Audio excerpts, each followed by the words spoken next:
Delhi board અને આઈટીઆઈના નકલી certificate બનાવવાનું દેશવ્યાપી કૌભાંડ ભરૂચ એસઓજીએ ઝડપી પાડ્યું. ભરૂચ એસઓજી દ્વારા અંકલેશ્વરના એક કોમ્પ્યુટર ક્લાસીસની આડમાં ચાલતા દેશવ્યાપી નકલી માર્કશીટ સર્ટિફિકેટ કૌભાંડનો પર્દાફાશ કરવામાં આવ્યો છે. બાતમીના આધારે એસઓજીની ટીમે અંકલેશ્વરના હેપી કોમ્પ્લેક્સમાં આવેલ રોયલ એકેડમી કોમ્પ્યુટર ક્લાસીસ પર રેડ કરી હતી. ક્લાસીસના સંચાલક જયેશ કિશનલાલ પ્રજાપતિને ઝડપી પાડવામાં આવ્યો છે, જે ગેરકાયદેસર રીતે ધોરણ 10, 12 અને આઈટીઆઈના ડુપ્લિકેટ માર્કશીટ સર્ટિફિકેટ બનાવીને વેચાણ કરતો હતો.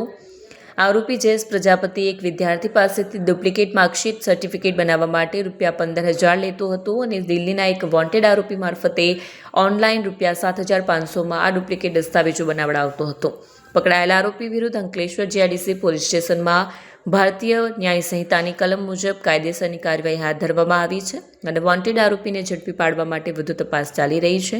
પોલીસે અન્ય સંસ્થાઓના મળીને 21 નંગ ડુપ્લિકેટ માર્કશીટ સર્ટિફિકેટો, ₹25,000ની કિંમતનું એક કોમ્પ્યુટર, ₹15,000નું એક કલર પ્રિન્ટર અને ₹5,000નો એક મોબાઈલ ફોન સહિત કુલ ₹45,000નો મુદ્દામાલ જપ્ત કર્યો છે.